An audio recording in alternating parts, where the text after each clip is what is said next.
Hello, all. It is DBJ, your third pillarist, your dreadlock DM. And on day three, we're going to ask the question: who is the most nefarious villain in your world?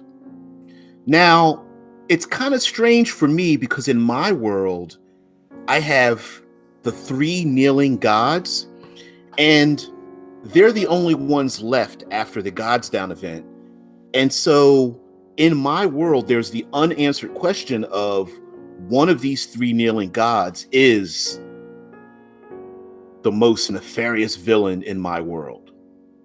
Now, I will put a little asterisk because there are more practical villains in my world, and there's a relationship to one of the three kneeling gods. Now, of the three kneeling gods, there's the god of blood and fire, of shadow and stone, and of bone and ice.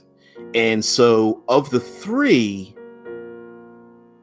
they represent the a triumvirate for those who are of the faith. You know, you got yourself your clerics, your paladins, your druids, your warlocks and whatnot.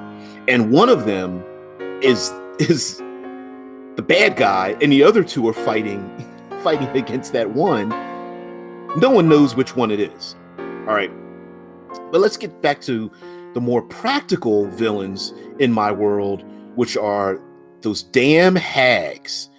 Hags have inserted themselves, infiltrated society so much that there's even a drink called hag's milk.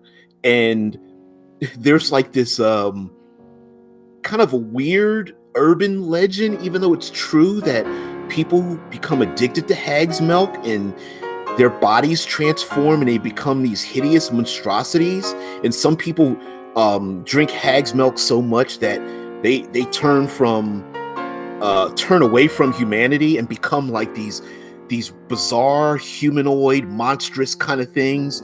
And some believe, true or not, that like giants and cyclopses and the two-headed ettins and those kind of creatures, you know, multi-armed beasts and, you know, humanoid creatures running around with multiple eyes all over their faces and their bodies and stuff, that is where hag's milk has really transformed them. And these hags have this weird hierarchy, like this like shadow organization where of one-upsmanship, where they're all loyal to each other against everyone else, but amongst themselves there's this like shadow war. And each hag has heard the legends of Baba Yaga and trying to achieve this, I guess you could call like a form of divinity or lichhood, and therefore becoming one with and honoring and sitting beside to the right hand of one of the three kneeling gods. And so I wanted to leave space in my world for this mystery to be uncovered. So I have a named enemy, hags, but like their motivations, are they all completely evil? Yes, but no. Are some supporting the good because they know, you know, the good and the lawful will dominate the evil, and then by infiltrating inside of those organizations, they can take them down? Of course, that's what's going on. And also, I need an excuse to add in a whole bunch of monstrous humanoids. I mean, you got to have an excuse in your world to add in these things. So I don't have a named villain. Like I don't have like Pythagoras the Undying or something like that in my world. Not yet. And I wanted to kind of stay away from that. I wanted to have like a more of a political push where you have hags pulling strings in the background and pushing players and NPCs in the way of things and finding out that there are these shadowy individuals. Also in my world, hags are not exclusively female, and they are not exclusively human or broken humans. Although, yes, hags seem to be like their own bloodline. Um, they can come from any race or combination of races. So there are like dragonborn hags. There are, tiefling, which I hate that word. Cambion hags, gnomish hags, that kind of thing. So hag is like it's like an infestation. It is like a corruption.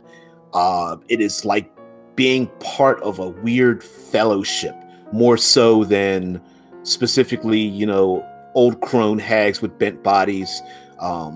And it's a good way for me to use the stat block too. So yeah, I love them. Anyway, I am DBJ, your third pillarist. This is the third day of my third 30-day world. Why am I doing 30 days of my world?